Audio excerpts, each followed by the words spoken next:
Hey, just a quick video check-in from me. Happy October. Really happy to have some cooler weather. I don't know about y'all, but I'm sick of the two season thing where it's like hot beyond belief for 4 months and then freezing and the sidewalks are covered in ice for the rest of the year. Let's skip that.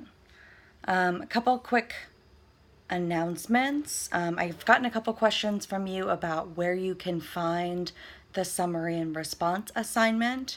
It's under the assignments tab on the left-hand menu on Blackboard. You submitted a couple things over there before, but it's been a couple weeks. So that assignment should be available for you guys, and that deadline is next Sunday by the end of the day. In the meantime, you have that. That's basically what I want you to focus on this week. If you have any questions or anything, shoot me an email. I hope all of that process has been pretty smooth for you. But let me know if you're struggling with anything, and I can make another video and explain stuff for you or respond to you personally, depending on what your needs are. Okay, that's due Sunday night. That's the summary and response assignment. Another little rhetoric comment I wanted to share with you guys. Both I and Andrea have mentioned that a lot of the work that we're doing is pretty high level, and we're asking a lot of you, and we're super aware of that.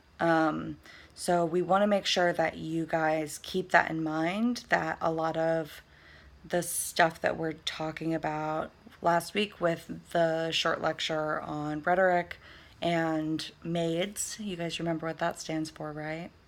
Those different attributes of texts that are really important for readers to look at and understand as like scholars of rhetoric, which you guys are.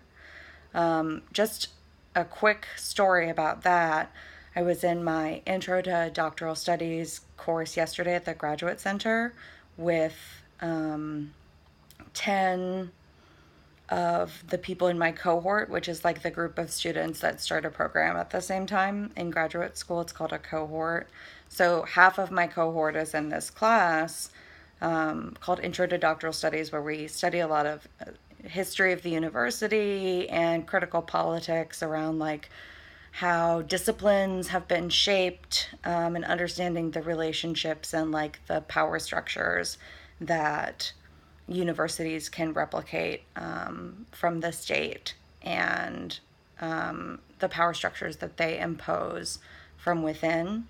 So we were talking about different disciplines, like you have English, and in English you might have like literature, and you might also have my field, rhetoric. And you might have people studying totally different kinds of literature, people studying just African American literature, people studying Latin American literature, but they're all like under the English umbrella. In the late 20th century, these departments of like identity studies started cropping up, like women's and gender studies or Black studies, and started kind of segmenting these departments further and further. So the core of English kind of remained this like literature and like the traditional canon of literature, where it's like a bunch of British white guys, and the other texts, like by authors from different backgrounds, were kind of pushed off into these other departments.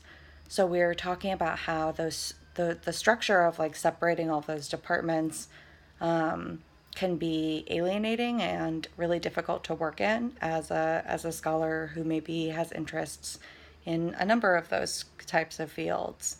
And my professor asked, what would, like, if we were to create like a non-disciplinary university, what kinds of things would we have to keep?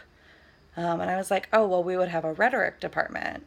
And everyone in my class looked at me with this look, like this kind of like bafflement. And I looked around and they were like, wait, what's that? Boing.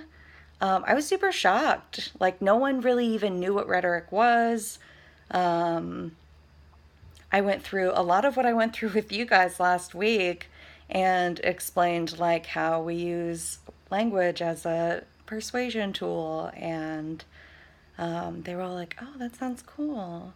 So, FYI, when we say that, we're asking you guys to do pretty hefty intellectual work for our classes. We really mean it. My doctoral program cohort didn't know what rhetoric was, and you guys do. So keep that in mind. You're kicking butt learning this stuff, and I'm really happy to be a part of it. Um, I'm going to update some stuff on Blackboard for you for readings for this week. Um, just wanted you to know that you're in my thoughts and you're hella smart. So thank you so much for listening. Sorry this is a long video, but I'll be in touch with all of you soon. Bye.